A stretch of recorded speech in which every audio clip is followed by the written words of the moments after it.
Welcome back to Clean Teeth Magazine. You are watching a Clean Teeth Bites, a little interview we have for you lined up with Internet Tears.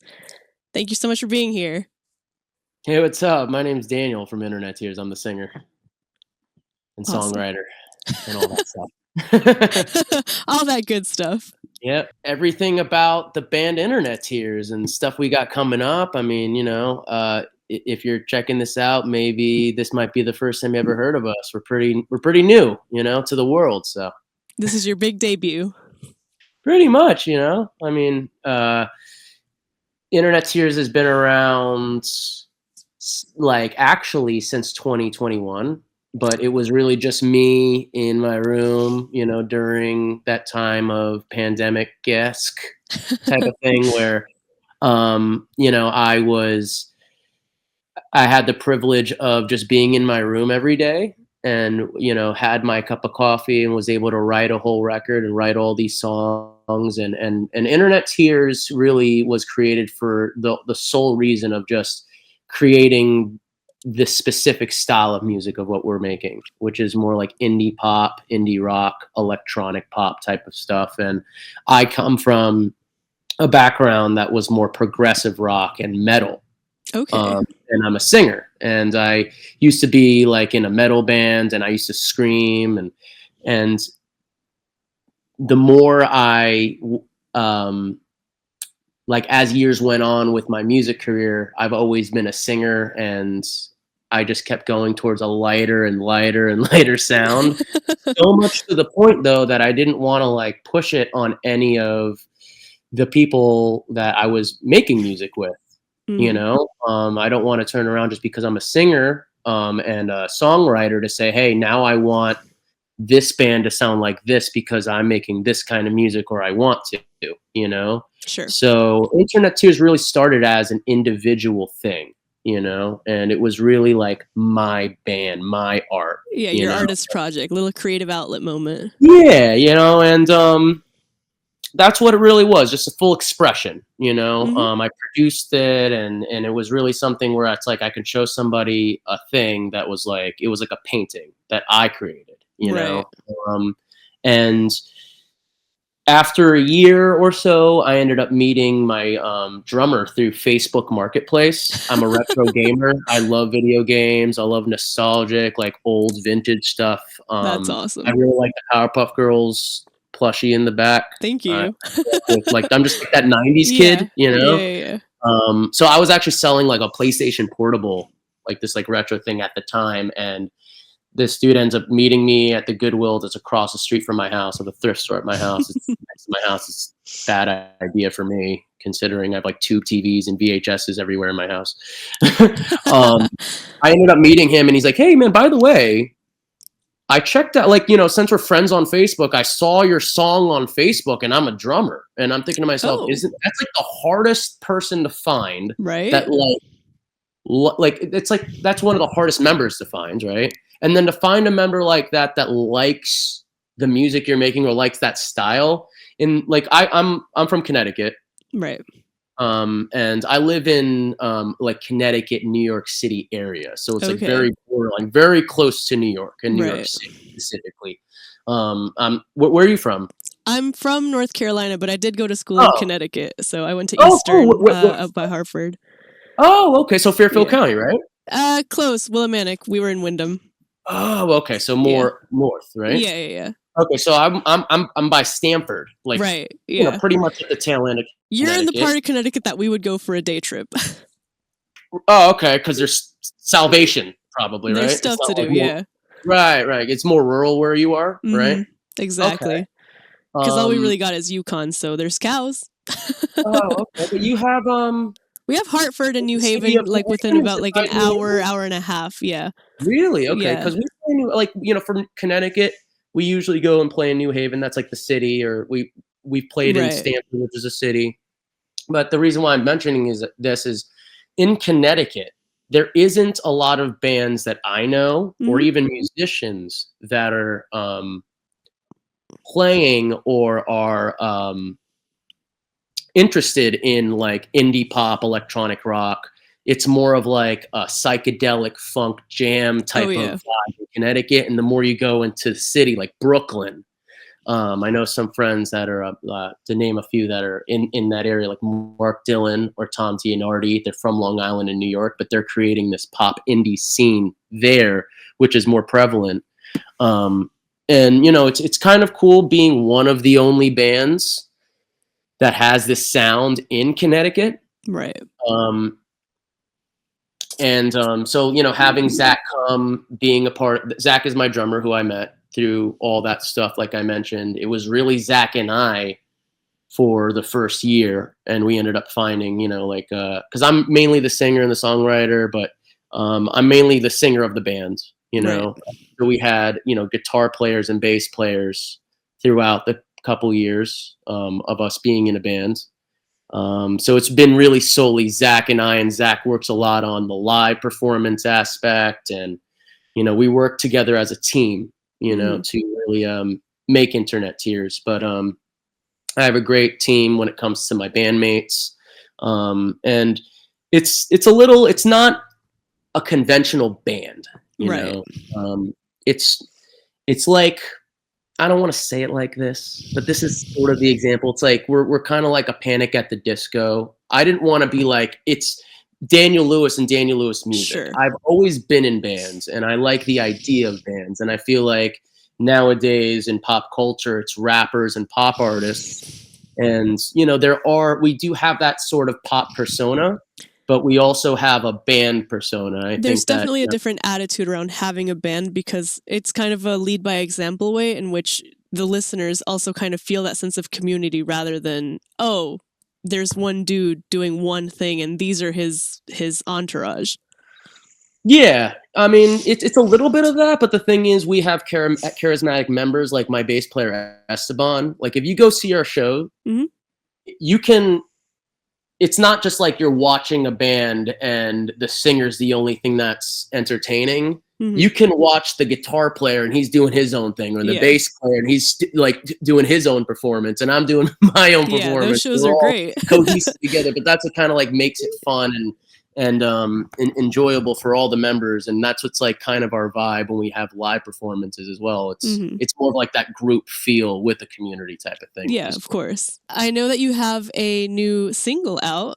Do you want to talk a little bit about that? Tell us where you are in your band's journey and kind of what brought you to this single. What's it about? Yeah, so our newest song is called "I Want You," and um, you know, I'm sitting in the nice lounge area of Black Bale Records. They're a great Okay. independent record label from Shelton, and we were fortunate enough to partner up with them and sign with them this year to have our two re-release singles that were revamped and remastered and better quality. And it's just like a great new like grand welcome to the world of Internet Tears, you know. But you know, we with the song "I Want You," that song honestly is it's a positive love song about just it's honestly, it doesn't have to necessarily be about somebody. I wrote it about somebody specifically.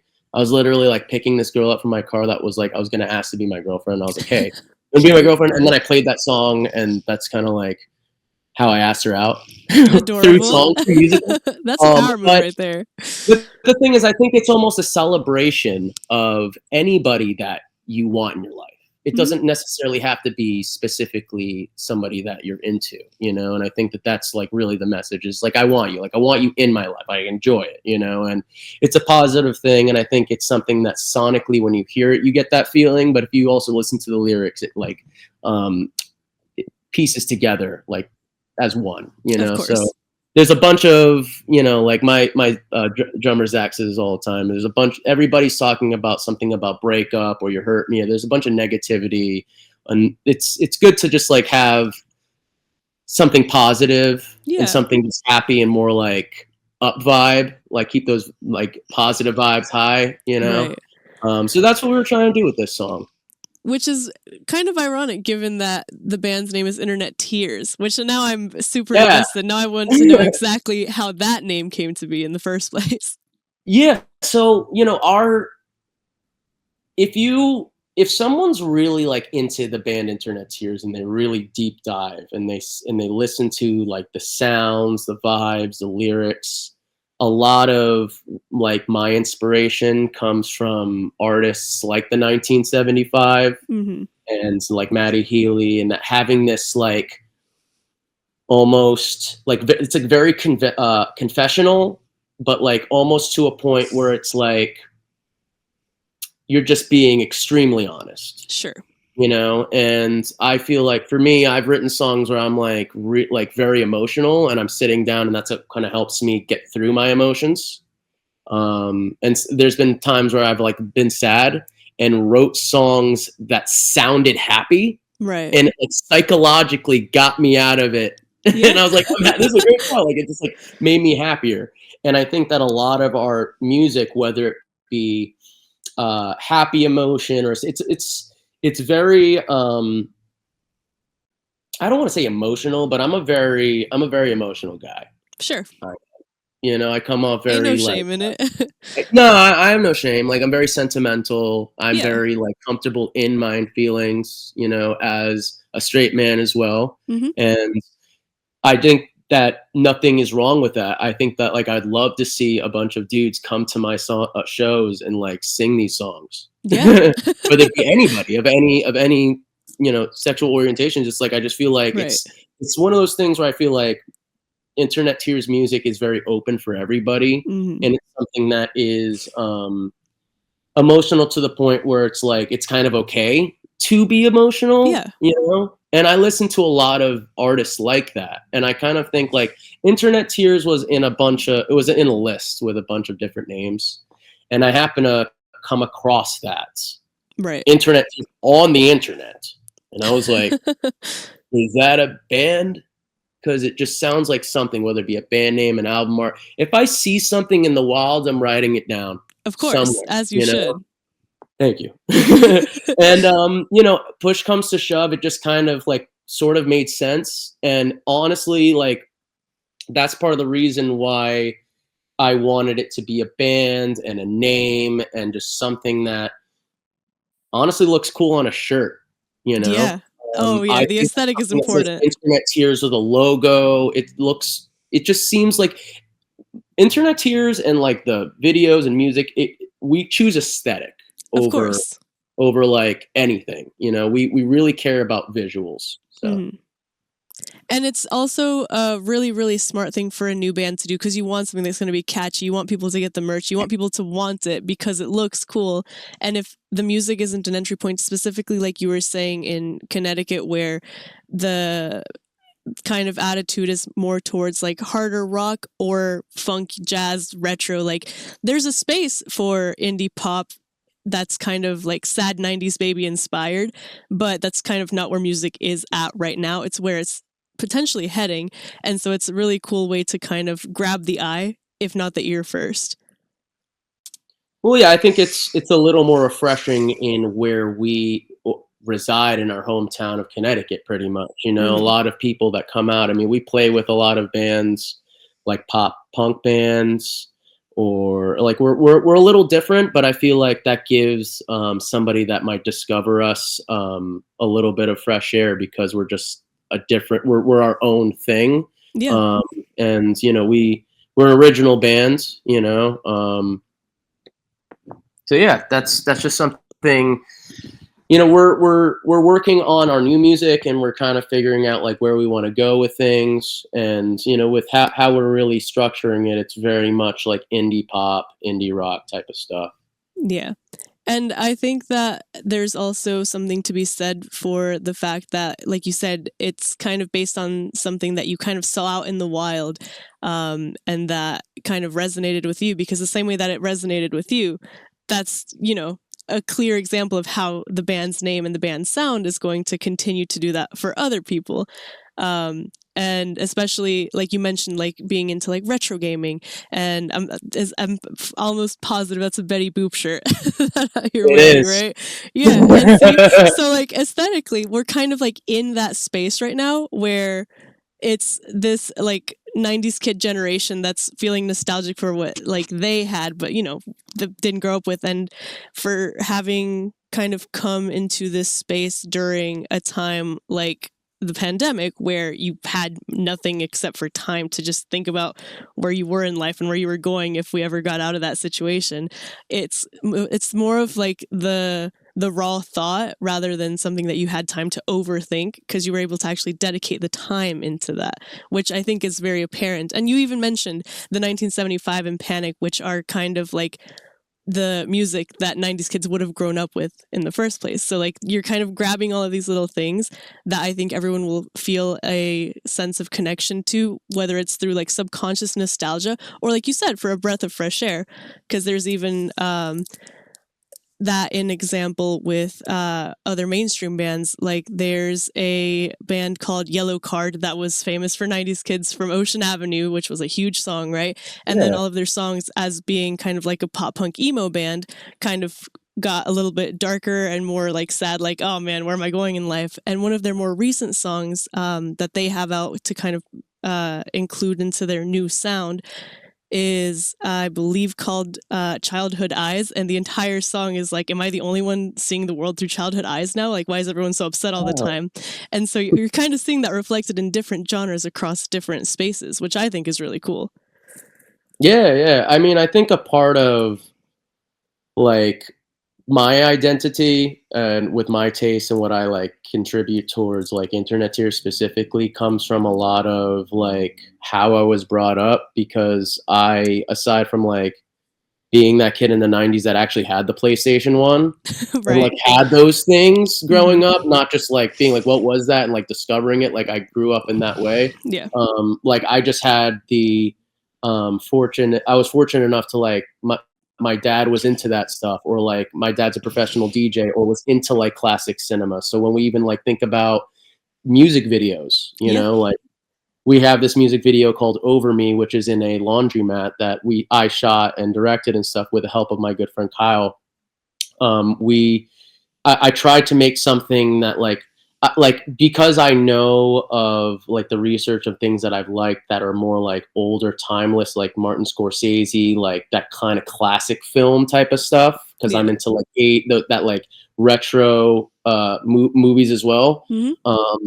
Having all of that and like knowing exactly how certain things should look, that's why we like come off of like the aesthetic of like there's just certain things that we hone in on when it comes to showing our identity, and I Of feel course. that like where we are right now, like we have, so we, even though we're pop, indie pop, if you listen to like our first stuff, there's elements of electronic, like pop punk. Yeah. And there are some different sides to us that, like right now we're having a certain focus on maybe these certain songs, but like if you come to our live shows, for example, we sound like a hard rock band. Not like a very indie soft thing, but we Yeah. purposely do that because it's like we're very we feed off of energy when it comes to our music or when it comes to our live performance. It's all about the energy and the vibe and everything. And we thought that, you know what, instead of keeping things to a certain atmosphere live, why don't we do things that are more like rock bandy, more grittier, more, Sure. like to people like I mean, Yellow Card, for example, like they're when you see them live, they're Yeah. playing. It's not like extremely toned down or everything's just like a synth. So Yeah, we they're really not try in the to, studio. They're here to give a performance and giving right, that element and even bringing a new experience, even if it's playing a different arrangement of a song that everyone knows. That's going to get the crowd like reinvested in you guys as a band rather than just like, oh yeah, I like this song. It's on my playlist. that's exactly what we do. Yeah. Exactly. And building that experience is cool. And it's also really cool to hear that like you have kind of grabbed these influences from everywhere, because that's what I always like to ask is whenever we're kind of diving into your stuff, what are we going to hear? Are we going to hear your vision for the future? Are we going to hear what you listened to in the past? Is the music that you make the music that you listen to? So that's kind of really cool that it's kind of come up in conversation naturally, because it shows that it's a more well-rounded sound rather than having a specific focus. Like you said, there's of course the stuff that you're pushing, the stuff that you're making, but there's also the stuff that you like doing, and that passion for your project is, I think, also something that the audience can feed off of, because you can tell when someone likes their job versus when it's just a job.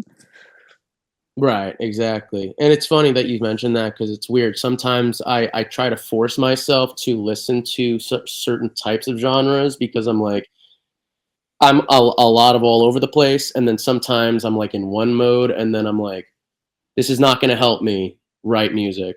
Yeah. Like I do need inspiration. Oh, Like, yeah.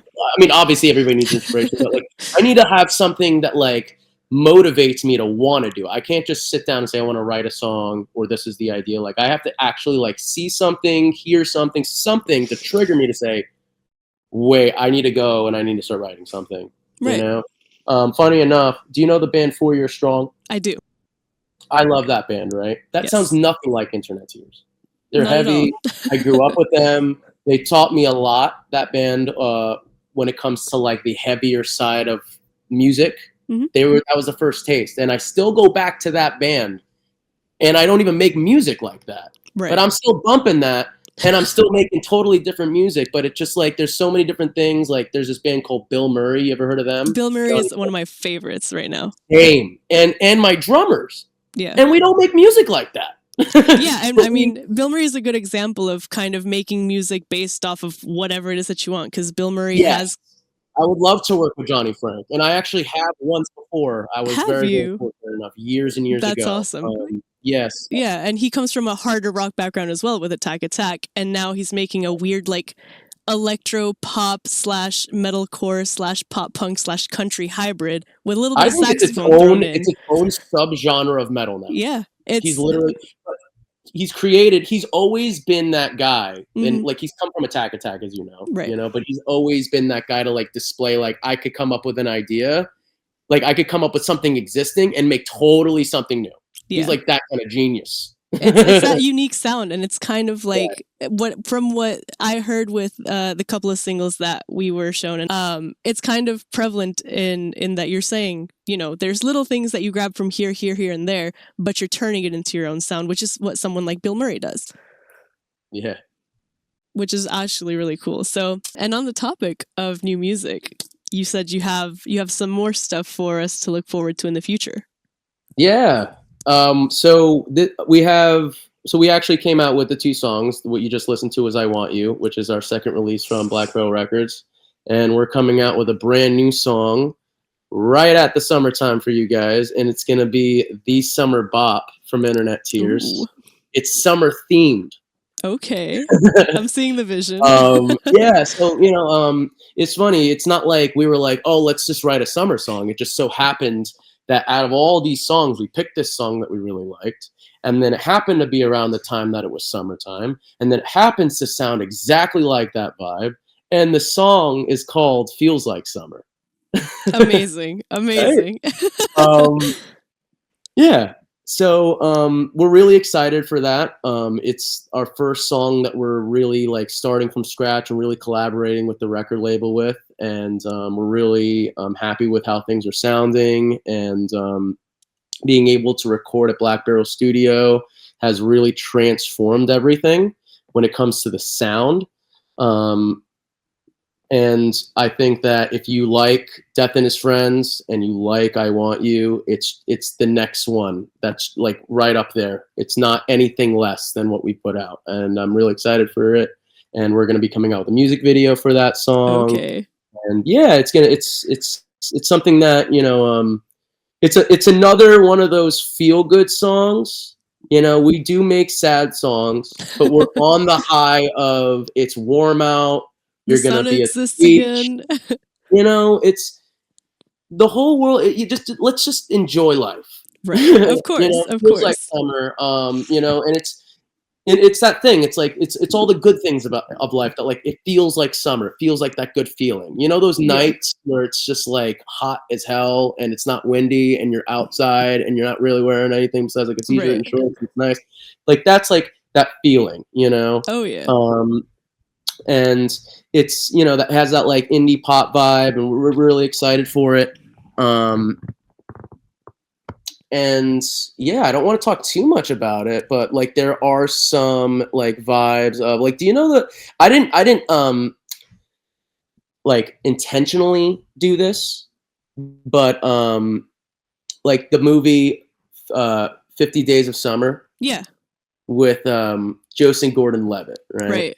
I feel like if you put that song to that to like the movie, Yeah. it would actually go together too. Like that's like the vibe. Okay. Yeah. I'm seeing it. It's like I can hear the So, song so before it without even hearing comes it, out. now you guys can like actualize it in your brains. I really like these connections that you make to like the influence for it. And even like when you were talking about the other music video that you have and going through with aesthetic.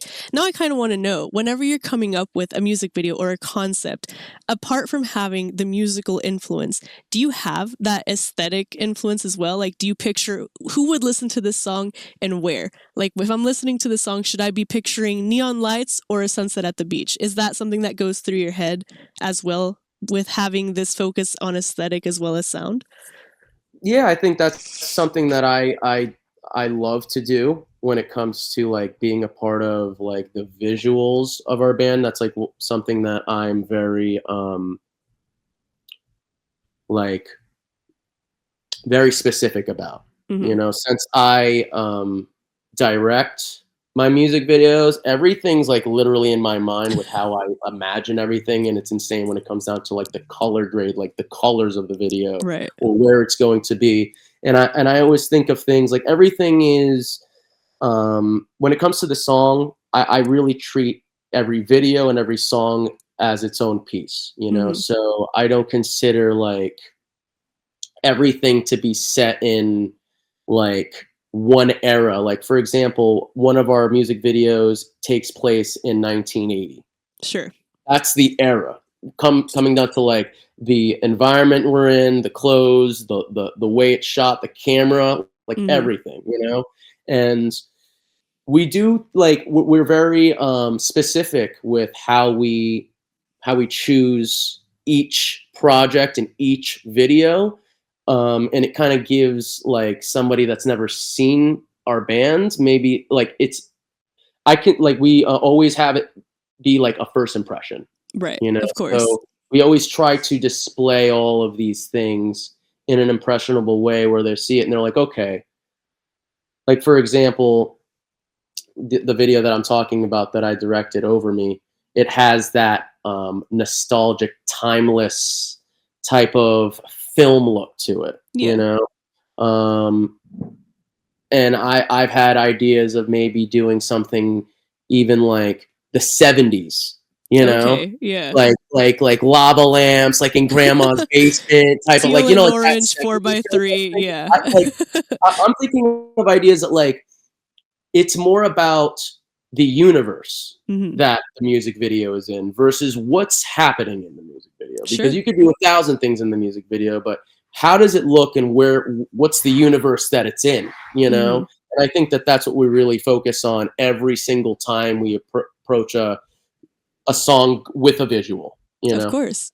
Yeah, and that's really cool to kind of envision, because whenever you come up with an album of songs, an EP, now it's going to kind of tell that story. Even if it's an anthology, like it's still going to kind of have its own little narrative to follow through the songs. It's not just, I made something, have it. Right. Or it kind of has like an era in a Mhm. way, Yeah. So, with that in mind, and especially these talks about the cinematic influence, do you have a dream project for any of your music right now? Because obviously, this is kind of kicking the dust up. You're getting the ball rolling. Where do you Like see anything specifically, like any kind of anything? dream project with internet tools. Yes. So I mean, I would say my drummer Zach, if he was here, we would both say the same thing, and we said it. We were just talking about it like a couple minutes ago, but If I still had his number, I'd hit up Johnny Frank right now. Right. And be like, which is the singer and songwriter. Of Bill You Murray. know, Yeah. his band is kind of like an internet tears. It's really him. He's creating everything. He's a Yeah. great producer. I think that, I'm not afraid because I've created everything. Having Black Barrel collaborate with the music, I think that, having somebody so creative to take an idea and to understand it very Mhm. well, and to say, I understand this and I can bring it to the next level. There's certain producers that I feel like that could do that, but like as a dream, working with Johnny Frank on a couple songs Yeah. would be definitely for me and some of my bandmates. That's definitely something that we would love. Also, opening and performing with Neon Trees. Okay. Yeah. Yeah, I didn't mention it once in this interview, but Tyler Glenn, he's a huge influence. One of my favorite singers, and I'm fortunate enough to know him and talk with him, That's and awesome. visit him and stuff. Yeah, I'm really really fortunate to be able to have that type of relationship with somebody that I really look up to. But you know, that would be something. Those two things, Yeah. Neon Trees and Bill Murray. I mean, listen, never say never. There's nothing stopping me Yeah. from putting in the caption at Bill Murray. What you doing? Yeah, he And you might already have recognize the. it. I remember you from like 10 years ago. There you go. Exactly. Maybe this is how we make those moves. And of course, Neon Trees, phenomenal performers. I got to see them at a festival, Cheerwine Festival here in North Carolina. And I This would year? say a couple of years ago now, actually. But I would say that that's kind of thinking about it now, a influence that makes sense, because with their music videos, they kind of also go with that, like, based in an era feel. The music video for Everybody Talks, for example, where it's like at the drive-in and it's like that. And then as performers, the way that they sing their songs, like everyone knows their songs off the radio, but the way that they perform gives that kind of like new twist where it's like, oh, I wasn't expecting that. And then, you can kind of see the crowd react because now everyone's like leaning in, they want more. Yeah. I mean, like, I love charismatic vocalists, and I Yeah. feel like Neon Trees, specifically them. I mean, they're a little older of a band. They're from the 2010s. They're like, I see them live, and they're like, I feel like they're one of the really, really true pop rock bands. Oh, yeah. You know? And the You sound see is them, you're like, you're really timeless. pop rock. Like, you're a Yeah. real band. Of I love course. seeing that. If you like what you heard, check us out on Instagram. We're on Instagram and TikTok and all that stuff. And like, get ready for the summertime. Feels like summer. That's going to be the biggest like hit from us coming for this year for sure. So we're really excited for you guys to just check it out to just see if you like it or not. So definitely stay tuned for that. You'll find all of those links in the description down below on the side, wherever it is that you find it on whatever it is that you're watching this on or listening to on. And so now I kind of want to know about what goes on behind the scenes. When you're not doing music, what is it that you do? What keeps you going apart from this passion project that is Internet Tears? So right now, honestly, I'm a little like slightly obsessed with Fallout, the game and the Yep. TV show and all that stuff. Like I mentioned, I'm a retro gamer, and I don't know. For me, when I'm in this moment, like I'm working on a new song right now, but it's like one song, right? And I keep going back to this one thing, and then I have all these things that are like kind of like half done, all this stuff, right? I feel like it's like almost like a book writer. Like you have to have something in you to want to sit down, and then something comes out, Right.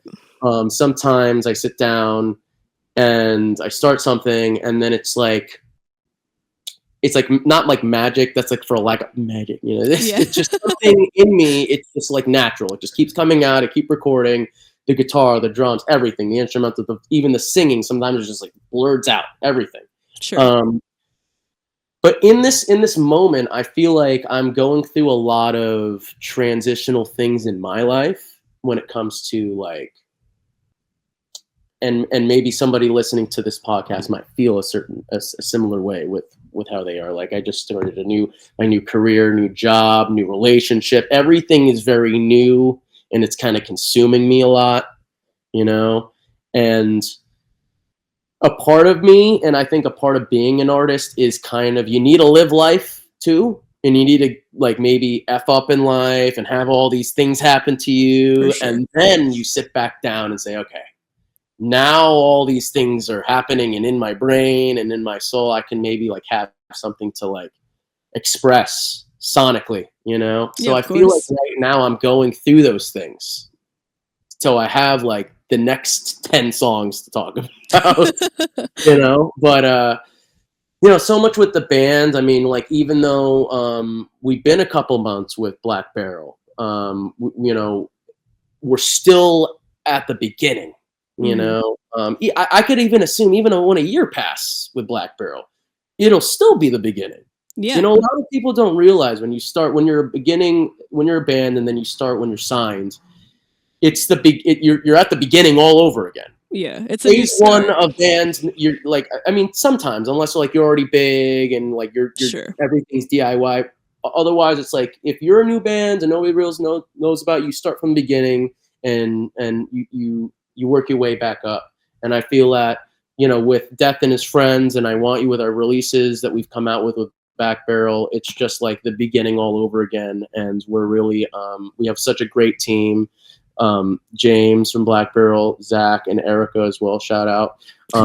You know, everybody like has been all working together, and you know, I just want to mention, like, you know, I really appreciate having them, and having like the um, to be fortunate enough to like be a part of this. Hmm. You know, a lot of people say, "Oh, you don't need to be in a record label. You don't need to do this. Do it yourself." Things like that. Um, but like even with music, sometimes you do need the help.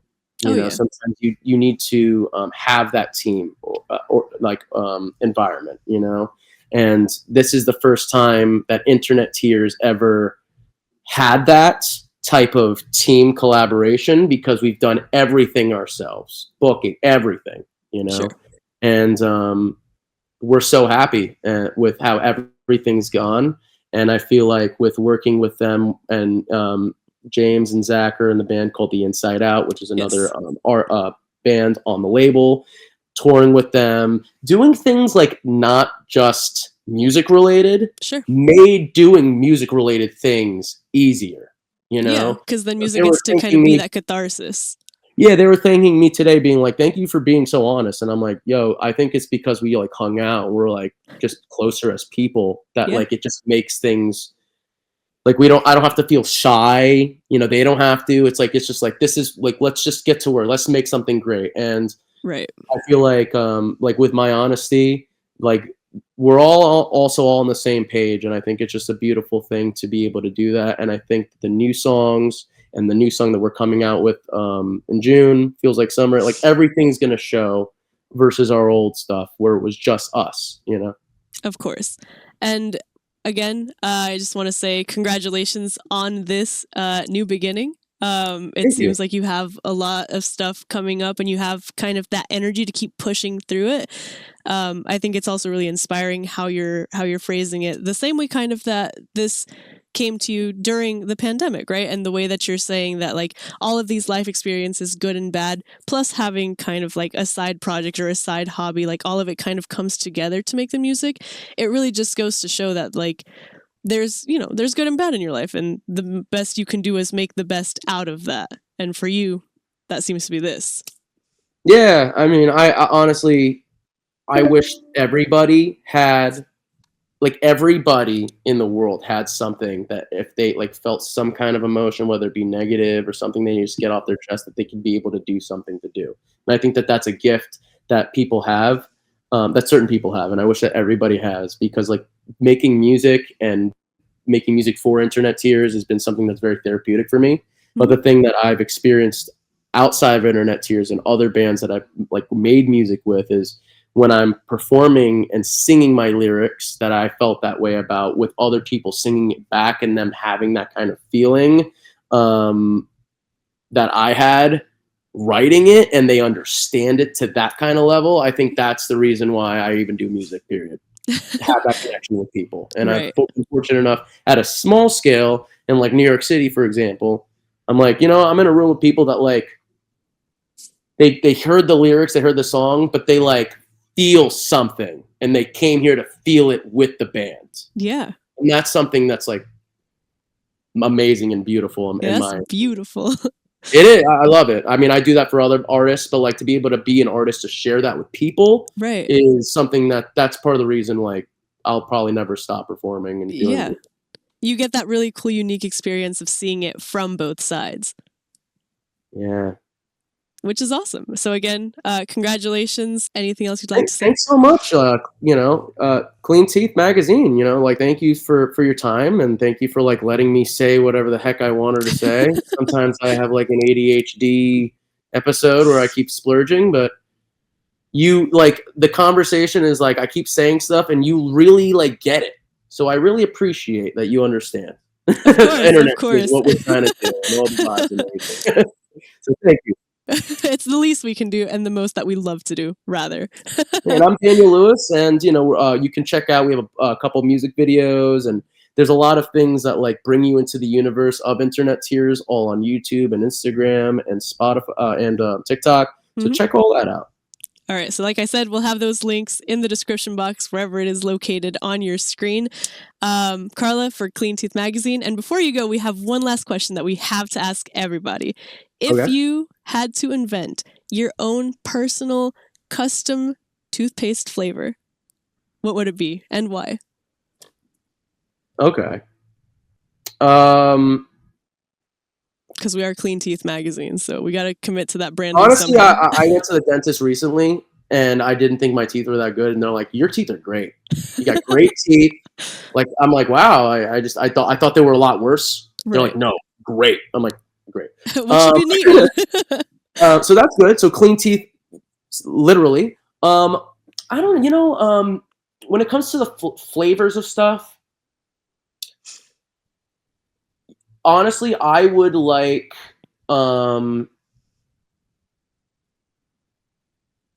it's weird because I'm thinking of like boba tea. For some reason. I'm like green, like matcha green tea. Honestly, like a matcha or a taro flavored toothpaste. Okay. I'm into it. And it has to be that pastel purple too. Yeah, of course, it has to have. And maybe like instead of the like bright green mint strips, they look like tiny little tapioca bubbles. That's cool. Or you know what I actually do like though, low key, the kids flavored toothpaste that tastes like bubble gum. That shit's fire. Why is that only for kids? Right. And whenever I go to the dentist, why do we have to have mint? Like that's the only thing that we like. And they never offer it to you. Whenever I've been to the dentist, they're like, we have vanilla, we have mint, or pumpkin spice because it's October. I'm like, just give me bubble gum. Give me bubble gum, please. Yeah. I mean, I'm like vanilla. I'm the vanilla rainbow sprinkle guy. Okay. Very basic, but that's why maybe like bubble gum's good. But I'll go with green tea to be good. Now, low key, I will say that pumpkin spice one was good. It was limited edition, and so That's cool. That's surprising. But it was good.